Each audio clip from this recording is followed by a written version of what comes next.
Muy buenas tardes. Gracias por estar una vez más en esta su programación en español del Canal 17. Les saluda Pedro Corzo.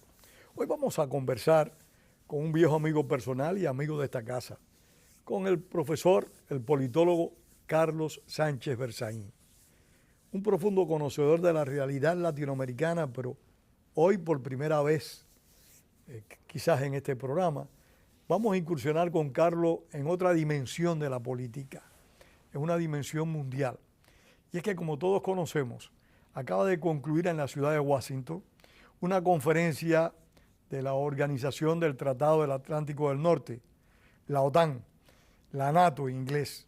Una conferencia importantísima porque este organismo de defensa en contra de las amenazas a la democracia y a la libertad, desde mi perspectiva, pues se ha reunido y ha cambiado su proyección estratégica en gran medida. Vamos a conversar con Sánchez Berzaín el por qué este cambio de proyección estratégica de la OTAN. Carlos, bienvenido y gracias. Encantado, Pedro, un gran saludo. Se trata de que el siglo XXI es un siglo que tiene tres características. Primero, es capitalista, porque el capitalismo derrotó al comunismo después de la Guerra Fría, y cuando el año 91 desaparece la Unión Soviética, el mundo se vuelve capitalista. Todos son capitalistas, incluso las dictaduras. China es capitalista, Rusia es capitalista, Irán es capitalista, Cuba es capitalista, Venezuela, todos son capitalistas. Primer elemento. Segundo elemento, el mundo está globalizado. ¿Qué quiere decir? La dinámica de intercambio, no solamente comercial, sino de información, de tecnología, ha hecho del mundo un solo mercado. La aldea global, como dijo el sociólogo canadiense. El mundo está globalizado. Y tercero, el mundo está en una revolución tecnológica que llega a la inteligencia artificial. Estas tres características del siglo XXI generan el ambiente general en el cual el ejercicio del poder no está disputando qué es un país, sino cómo se administra un país en el mundo capitalista, globalizado y en revolución tecnológica. Y solo hay dos formas: respetando los derechos humanos, respetando la libertad, respetando la libre iniciativa, haciendo que el Estado coadyuve a que la persona pueda trabajar y pueda avanzar en la búsqueda de la felicidad. La vigencia de ciertos valores democráticos, pudiéramos decir. Eso se llama democracia, pero está fundado en la libertad. Y en la otra mano, el sacrificar la libertad y violar los derechos humanos para concentrar el poder en pocas manos y de esa manera generar estados que son centralistas, China, autoritarios, Rusia, dictaduras. Cuba, Irán. Entonces, el eje de confrontación, segundo elemento importante, en el siglo XXI, es de las dictaduras que violan la libertad contra las democracias que garantizan la libertad. Y en ese escenario se ha planteado una tercera cuestión, que yo he definido como la primera guerra global. ¿Por qué guerra global y no guerra mundial? ¿Y cuándo se presenta este fenómeno? Este fenómeno se presenta con la invasión de Rusia a Ucrania. Esa es la primera guerra global desde tu perspectiva. Ese es el disparador de la primera guerra global, porque cuando Rusia invade a Ucrania, inmediatamente todos los países de Occidente respaldan a Ucrania, empiezan con declaraciones solidarias, después con sanciones, después con soporte económico y de armas, y Rusia, sufriendo esas sanciones, empieza a buscar aliados y se alía obviamente con las dictaduras, con China, con Irán, con Corea del Norte y con las dictaduras de las Américas, Cuba, Venezuela, Bolivia y Nicaragua. Entonces se presenta un fenómeno en el cual, estando el frente de batalla solamente en el territorio de Ucrania por la invasión de Rusia, no hay nadie que sea imparcial. Hay no participación, pero no hay imparcialidad, porque hay un bloque que respalda a Ucrania y otro bloque que respalda a Rusia. Y el conflicto... El mundo entero, Carlos, de cierta manera ha tomado partido. Bueno, por sin eso participar militarmente, pero ha tomado partido. Esa es la definición de guerra global. O sea, ¿por qué la guerra es global? Porque nadie está excluido. En la invasión de Rusia a Ucrania y el conflicto que sale de ahí, que ya lleva varios años, no hay nadie excluido, entonces no se aplica ese antiguo principio que rigió hasta el siglo pasado, de lo que es yo soy imparcial, yo no participo, yo soy neutral. La neutralidad ha desaparecido, porque nadie puede decir yo soy imparcial. Efectivamente no participa, están participando fuerzas rusas, fuerzas ucranianas, fuerzas mercenarias cubanas y de otros países, pero nadie está excluido de la confrontación en términos de el hecho económico, publicitario, político. La guerra es global. Es la primera guerra global que tenía un frente hasta que el año pasado se produce el ataque terrorista de Hamas contra Israel. Y ahí se abre el segundo frente de la guerra global. Porque incluyes en ese mismo conflicto el diferendo Israel-Hamas, lo incluyes en la guerra. No es un diferendo, es la reacción legítima de un país como Israel, que ha sido atacado por el terrorismo, que abre un frente. Pero es un diferendo histórico, aunque la reacción haya sido militar. Que abre de un frente de batalla hoy día en la zona de Gaza, que ya toma varios meses, y que constituye, en mi análisis, el segundo frente de la guerra global. El primer frente es Rusia contra Ucrania. ¿Y por qué es el segundo frente de la guerra global? Porque simplemente los alineamientos son los mismos. Aparecen respaldando a los terroristas de Hamas, Rusia, China, Irán, que es el principal soportador y financiador, Corea del Norte, que manda cosas, y las dictaduras de América Latina, el castrochavismo, el socialismo del siglo XXI, Cuba, Venezuela, Bolivia y Nicaragua repudian a Israel, inventan una narrativa donde la víctima, que es Israel, pasa a ser el violador de las normas de la guerra, y comprometen eso a los gobiernos paradictatoriales de América Latina, México, Brasil, Colombia, inclusive Chile con Boric. Entonces, segundo escenario de la guerra global, segundo Carlos, frente. Disculpa una digresión. Chile con Boric. ¿Tú no consideras que Boric, aunque al principio estuvo tentado por el castrochavismo, se ha distanciado y está manteniendo una política pero equidistante? Podemos hacer otro programa para eso. Déjame completarte esto. No, él es un gobierno paradictatorial. ¿Lo consideras así? Mientras no se pruebe lo contrario, los hechos lo demuestran. Entonces, te estaba explicando que el segundo frente de esta guerra global es el abierto por Hamas contra Israel, que se disputa en la zona de Gaza. Y hay un tercer frente latente, pero ya con hechos armados, que es la zona de la navegación del Canal de Suez y el Mar Rojo, donde los hutíes atacan a barcos mercantes de Occidente, por donde circula cerca del 12% del comercio mundial y que ha generado el despliegue de fuerzas militares que también de la OTAN. Irán como actor ahí también. Porque es el que subvenciona aquello. Y hay otro escenario caliente, que no ha habido un disparo todavía, pero que es la amenaza de China contra Taiwán. Y en medio de eso, la expansión de Rusia, de China, de Irán e incluso de Corea del Norte en los escenarios territoriales de las dictaduras de las Américas. Cuba, Venezuela, Bolivia y Nicaragua son bases chinas, rusas, iraníes, por donde la veas. La última es Bolivia, que ya ha hecho pública la formalización de un acuerdo militar con Irán. Nicaragua es una base que ahora iraní y rusa, que ahora va a recibir inclusive misilística rusa, que viene de la tecnología iraní. La plataforma más construida en este siglo es Venezuela, puro equipo ruso, y te quiero recordar que cuando se nombró al presidente legítimo de Venezuela, inclusive desplazaron personal militar ruso e hicieron operaciones conjuntas, y Cuba, que acaba de ser visitada por un submarino nuclear y que está demostrado que tiene una base de espionaje contra Estados Unidos que es pro-China. Una base china bastante amplia, con bastante equipos, bueno, y según dicen, muy complejo. Podemos aumentar una serie de datos que la gente conoce, pero el objeto de esta demostración es sostener que el mundo está en la primera guerra global y que la guerra global es una confrontación en la que los frentes de batalla están reducidos a determinados países, pero que en la confrontación general, económica, política, comunicacional, nadie está excluido. Por eso la guerra es global. Entonces, en ese marco de la guerra global hay un organismo que está sosteniendo los tres frentes que están abiertos.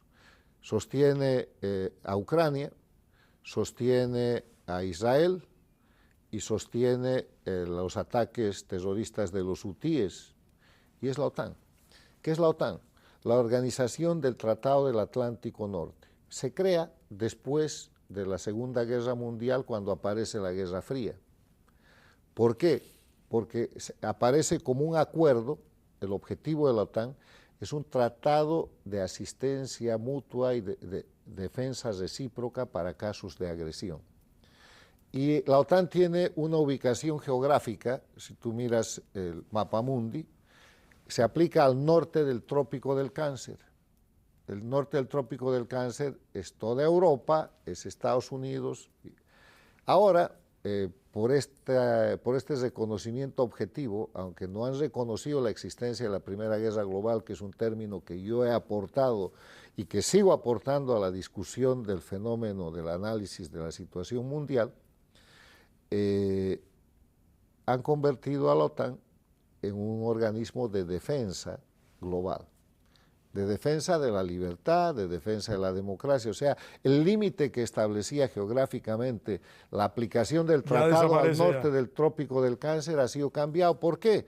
Porque al sur del Trópico del Cáncer están dictaduras como la de Venezuela, como la de Irán. En cierta medida, Carlos, esa progresión se apreciaba, porque hay que recordar que la OTAN participó en la guerra de Afganistán. Como parte de, no la OTAN como OTAN, sino los países, no hay que confundir. No, la OTAN tuvo organismos y tuvo fuerzas militares en Afganistán. No hay que confundir. No solo los países, está la bien, OTAN como pero institución. fíjate dónde está Afganistán. Entonces, en el ámbito de su aplicación o como excepción pudo haberlo hecho, pero el tratado de la OTAN es para una aplicación territorial al norte del Trópico del Cáncer, que es bastante bajo. No es solamente a secas el norte. Bueno, pero lo importante es que ahora la OTAN se ha constituido en el bloque de defensa y el mérito de la OTAN es que es un organismo armado. La OTAN tiene mando militar, la OTAN es un mecanismo de coordinación militar con Estado Mayor, con mecanismos operativos. No tienes que estar haciendo alianzas como las que desarrolló Estados Unidos para el tema de la guerra contra el terrorismo o para el mismo tema de Afganistán. Un instrumento que ya existe ya. Este es un instrumento institucionalizado con mecanismos de alta eficiencia que ahora van a ver participar a Japón, a Corea del Norte, y a los países de América Latina que defiendan la libertad y la democracia. Ahí vamos a ver el papel central de la Argentina, que está en un proceso de recuperación de su importancia estratégica en defensa de la libertad. Vamos a ver puestos contra la pared a México y al Brasil, que son grandes países, pero que están en manos de gobiernos paradictatoriales.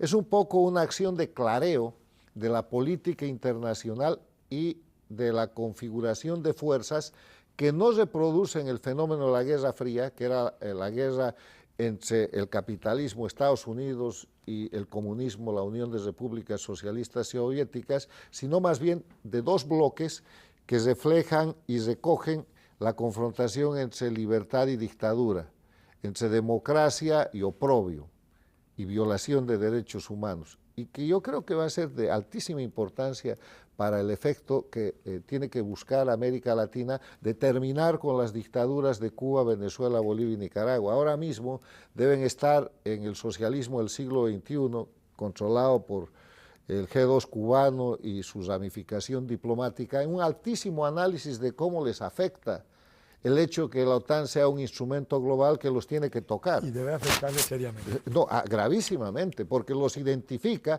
como parte de la agresión a la paz y a la seguridad internacionales. Entonces, esto que acaba de suceder esta semana en Washington es de una importancia trascendental para lo que es el mantenimiento de la paz y seguridad internacional y además para lo que es la descomposición y la terminación de lo que son las dictaduras, porque esta confrontación no se puede mantener. Tiene que llegar un momento en el que Cuba, Venezuela, Bolivia y Nicaragua recuperen la democracia y salgan de ese bloque. para hablar en lo que es nuestro ámbito del hemisferio occidental. Pero además tiene que llegar un momento en el que la dictadura teocrática de Irán, hay una fuerte oposición, hay una fuerte resistencia, el pueblo iraní se ha ayudado a recuperar su libertad y democracia. Carlos, Lo mismo que en Rusia acaban de matar al opositor más importante, siguen apresando gente, la China va por el mismo camino y Corea del Norte, ¿qué decir? Esa presencia creciente de Irán en América Latina, de China en América Latina y de Rusia, que indiscutiblemente está presente desde antes de la crisis de los misiles en el año 62. ¿Es lo que va a impulsar a que la OTAN cumpla un rol más importante en el hemisferio? Sí, mira, esta presencia de China, de Rusia, de Irán y de Corea del Norte demuestra lo tardía de esta reacción de la OTAN. El único defecto que tiene esta decisión es que es reactiva. Y cuando tú reaccionas, quiere decir que alguien te ha rayado la cancha. Sería mucho mejor estar un paso adelante propositivamente para evitar que las dictaduras crezcan, para evitar ese bloque. Y eso debió haberse tallado en la década de los 90. Y hay muchos estudios y hay muchos análisis geopolíticos, geoestratégicos, de derecho internacional, de política internacional, que nos dicen desde la década de los 90 que cuando cae ya el muro de Berlín y después desaparece la Unión Soviética, lo que tenía que haber hecho Estados Unidos, que en ese momento queda como la potencia unipolar, Fukuyama escribe el final de la historia, Estados Unidos era el dueño de todo, era invertir la política tan interesante y tan efectiva que había desarrollado Nixon con Kissinger, que consistió en avanzar sobre la China y darle personería para bloquear a la Unión Soviética.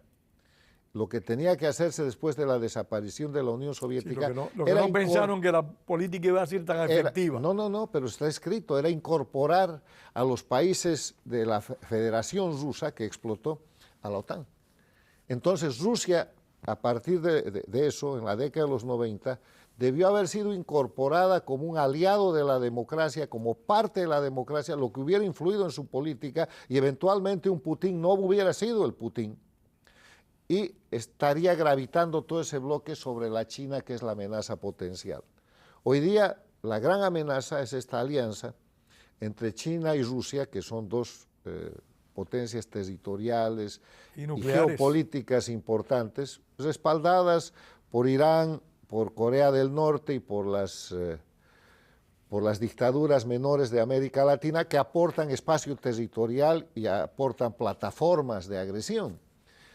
Y eso no hubiera sucedido si es que la política exterior de los Estados Unidos en la década de los 90 y en adelante hubieran, en vez de confrontar con Rusia, hoy día ya es tarde, reclutado a Rusia, incorporado a Rusia a la organización del Tratado del Atlántico Norte para bloquear a China. Ahora, la mala noticia es que hay una alianza entre China y Rusia. La buena noticia es que esa alianza no puede durar, porque ninguno se va a subordinar al otro, son históricamente enemigos ancestrales, han tenido varias guerras, esta es una unión de coyuntura y Occidente tiene que trabajar para quebrar esa alianza.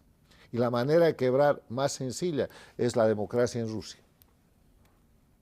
Así funciona. Impulsando la democracia en Rusia. Claro. ¿Hay espacio para la democracia en Rusia? Pero claro que sí, además no hay un espacio, hay una presión interna muy grande.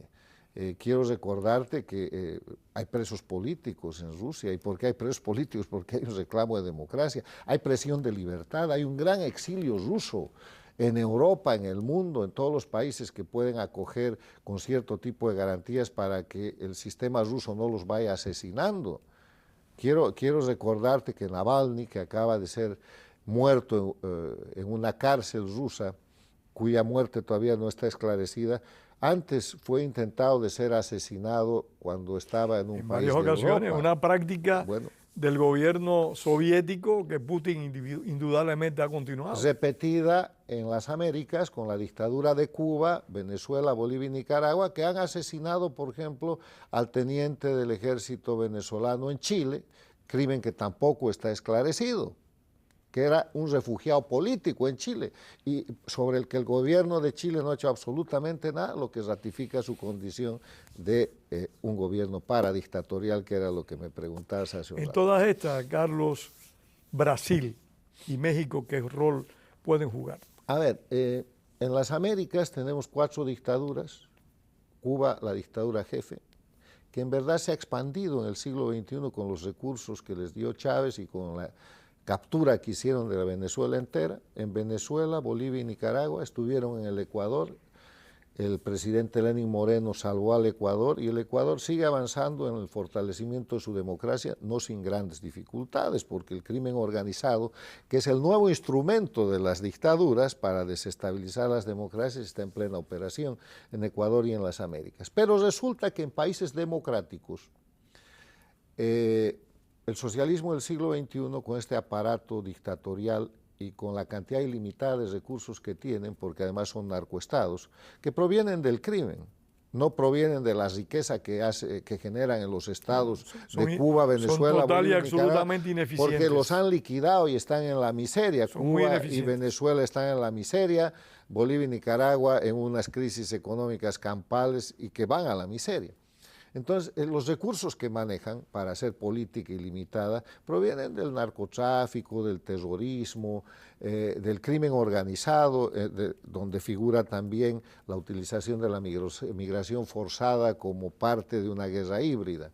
Con esos recursos limitados financian campañas, fabrican y auspician candidatos en países con democracia, ganan elecciones con una serie de fraudes y maniobras de por medio, no santas, y establecen presidentes. Así ha llegado López Obrador a la presidencia de México, así ha llegado Boric a la presidencia de México, que es de Chile, que es el resultado del incendio del ferrocarril y de los disturbios del 2019, y llega con la bandera de la constituyente que ya ha sido derrotada. Así ha llegado Petro en Colombia, y así ha llegado, sacado de la cárcel, acusado por delitos evidentes y notorios, Lula en el Brasil. Así ha regresado a la presidencia. Entonces, esos presidentes reciben la denominación de paradictatoriales, que es un concepto que he introducido al estudio de la ciencia política para definir aquellos gobiernos que, instalados en democracia, que gobernando en democracia vuelcan su política exterior y parte de su política interna al servicio de las dictaduras paradictatoriales, para sostenerlas. ¿Esos gobiernos paradictatoriales tienen como objetivo final establecer dictaduras también? No pueden, lo han tratado. A ver, en esto de establecer dictaduras son más los fracasos que los éxitos.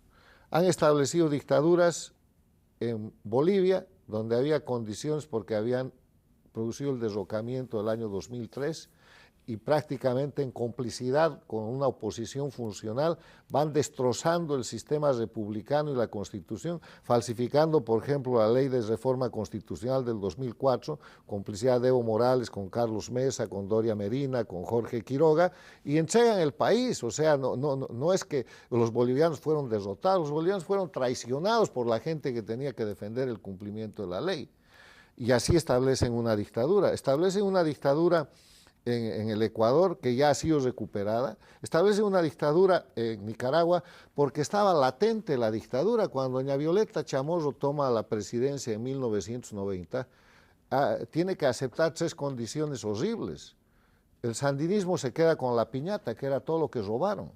Se queda con el control del ejército, nunca entregan el mando, las Fuerzas Armadas nunca fueron de Nicaragua, siempre fueron sandinistas, y se queda con impunidad como parte del sistema político. Entonces todo estaba listo para que a la menor posibilidad, y esa posibilidad se da con el crecimiento del castrochavismo, el 2007, con la alta traición de Alemán para cubrir sus actos de corrupción, llega el sandinismo de nuevo y establece la dictadura.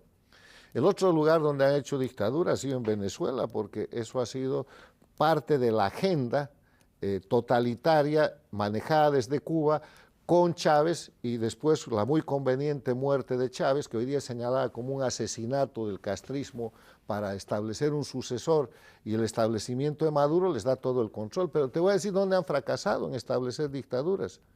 Han tenido la Argentina con el kirchnerismo por más de una década, con periodos diferentes, Kirchner, la mujer de Kirchner y después de nuevo Fernández Kirchner, y no han podido, porque ha habido resistencia institucional de dirigentes políticos, de prensa libre y de empresa privada. En el Brasil tampoco han podido, han tenido el gobierno con Lula, Dilma Rousseff, ha venido el Lava Jato, ahora lo tienen de nuevo.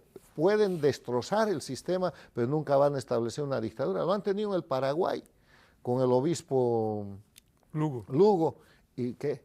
Nada, acabó su periodo más o menos extendido y ahí está el Paraguay democrático. Lo han tenido el Uruguay con Pepe Mujica y varios periodos, ahí está el Uruguay con un gobierno democrático. Lo han intentado enésimas veces en el Perú y ahí está Castillo, que es el último que lo intentó, en la cárcel. O sea, cuando funciona la libertad de prensa, el liderazgo honesto de políticos que más allá de venderse o volverse opositores funcionales, como ha sucedido en Venezuela, como ha sucedido en Bolivia, como ha sucedido en Nicaragua, pues las dictaduras no se instalan porque las democracias no son inermes.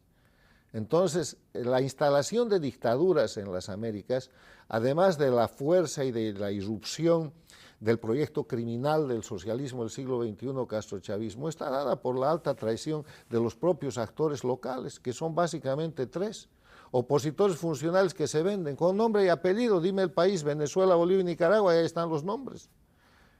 Una empresa privada que no es nacional, sino que se somete a la dictadura y que liquida la libertad de prensa. Menos de un minuto. Bueno, y el tercer elemento con el cual hacen esas dictaduras es con el absoluto sometimiento de la opinión pública. Y me voy a México para terminar tu pregunta.